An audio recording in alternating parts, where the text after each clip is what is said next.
imposed on generals. Saying their final goodbyes, hundreds joined the funeral procession in Mandalay for the 37-year-old man who was shot dead over the weekend. Tet Nang Wing was one of the 3 people killed when security forces opened fire at demonstrators. Protests continue in Yangon a day after millions took the streets in a general strike. While many shops have since reopened, protesters say they want to keep them open despite the army's warning of a crackdown. Intergovernment. G7 countries have condemned the army's use of violence against protesters, while the US has sanctioned 2 more generals, including Myanmar's Air Force chief. But the army is not backing down. It says it's found more evidence of electoral fraud in last November's elections. This includes more than 56 voter lists.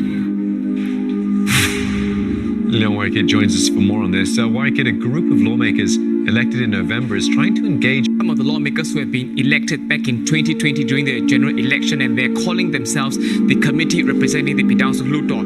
Pidang Sulutor means Union Parliament in Burmese, and they've basically appointed 2 people to engage formally with the international community. Is a special envoy to the UN. I've reached out to the UN for a response, and it'll be very interesting to see how the UN views this appointment, given that such posts are usually put up by heads of states or governments or foreign affairs of countries.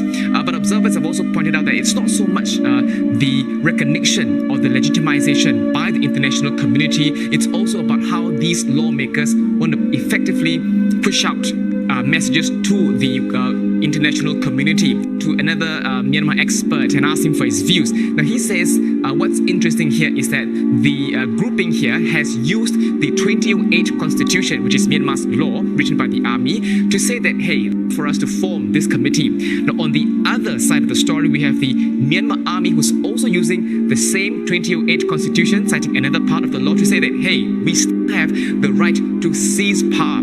So this gives you a very interesting equation here. We've got 2 opposing stakeholders with factor, the constitution. So this expert says that this gives rise to a potential for both opposing parties to find a common consensus for